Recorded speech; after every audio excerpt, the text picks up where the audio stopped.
الآن غادي نشوفوا ملحمة حقيقية بين المقاتل المغربي زكريا الزوين ضد مفوندو المقاتل السنغالي اللي كيبان أمامنا على الصورة. فهاد المقاتل السنغالي تحدى زكريا الزوين، فغادي نشوفوا كيفاش غادي يكون هاد النزال كما قلت الملحمي في رياضة الام ام اي، يعني الرياضات القتالية المختلطة. زكريا الزوين مقاتل خطير خصوصا في القتال الأرضي، غادي يواجه سترايكر مقاتل سنغالي سميتو مافوندو،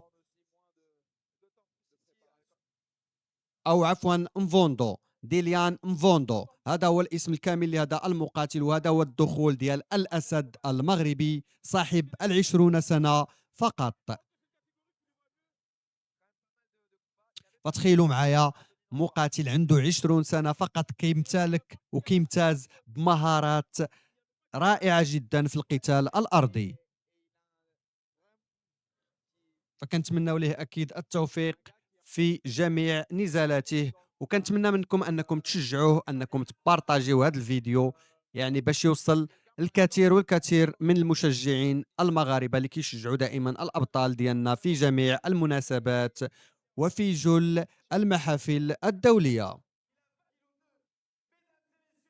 فكما كتشوفوا أقل من 77 كيلوغرام، يعني الوزن الخفيف أو الوزن المتوسط.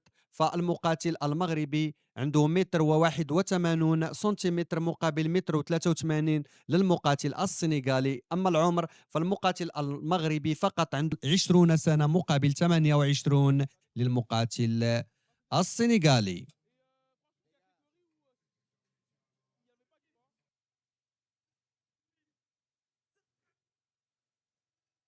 فغادي نشوفوا مواجهه ناريه، والكل كيعرف النزالات اللي كتكون ما بين المقاتلين المغاربه عفوا والخصوم ديالهم من السنغال. بدايه هذه الملحمه، ضربات قويه من السنغال مع البدايه.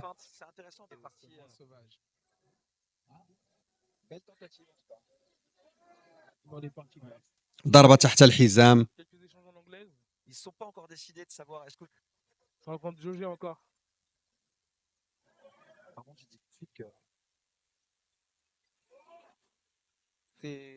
Et déjà, même quand il était plus lourd, il sort beaucoup.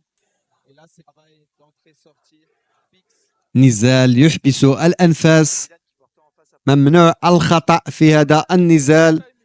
تيك داون ناجحة من زكريا. نشوفوا الإعادة بالعرض البطيء. واو، لقطة رائعة من المقاتل المغربي.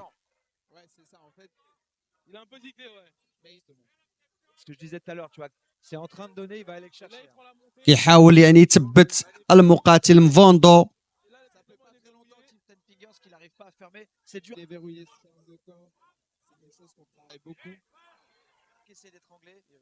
ربما سينهي النزال بالإخضاع.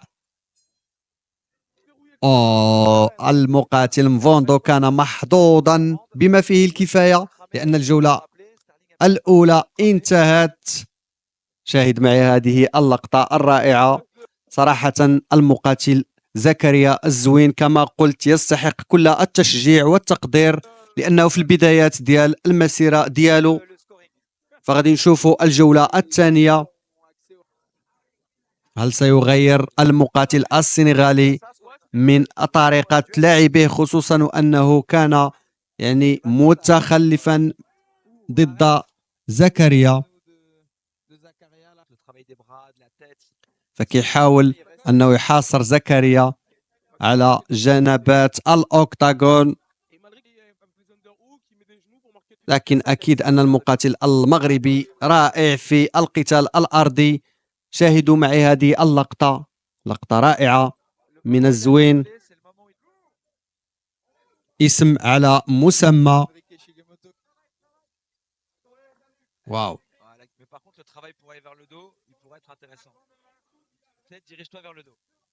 السنغالي يعاني تحت قبضة المغربي، سيطرة واضحة. أكبر خطأ هو أنه بغى يلعب معاه قتال أرضي.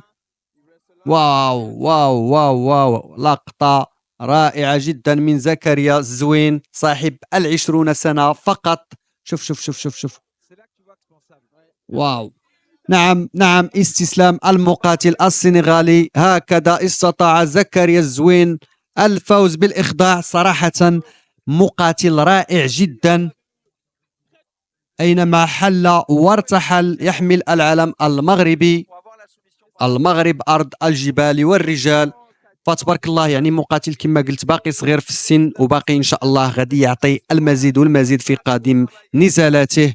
نتمنى له إن شاء الله التوفيق، ونتمنى منكم أكيد متابعينا الأوفياء باش تشجعوا هذا البطل وباقي الأبطال. ما تنسوش تخليو يعني تعليق رائع وراقي جدا، لأن أكيد أن جل المقاتلين المغاربة يتابعون يعني نزالاتهم على اليوتيوب وكذلك على باقي مواقع التواصل الاجتماعي، وأكيد أنكم كتحفزوهم بشكل كبير جدا، لأنهم كيكونوا مهتمين بالتعاليق ديالكم وكيكونوا يعني كيتموتيفاو بهم بشكل كبير جدا.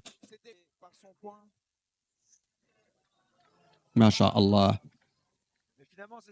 يعني المغاربة كما قلت أينما حلوا وارتحلوا يحملون العلم المغربي في جميع المحافل الدولية.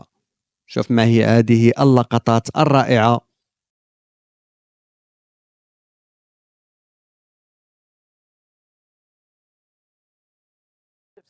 ما شاء الله. كنتمنى ان شاء الله التوفيق كما قلت المقاتل المغربي وباقي المقاتلين المغاربه الاخرون. وانتم متابعينا الاوفياء شغلوا زر الجرس باش يوصلكم دائما كل جديد، وما تنسوش تخليوا لنا الاراء ديالكم دائما في صندوق التعاليق. استودعكم الله الذي لا تضيع ودائعه، والسلام عليكم ورحمه الله وبركاته.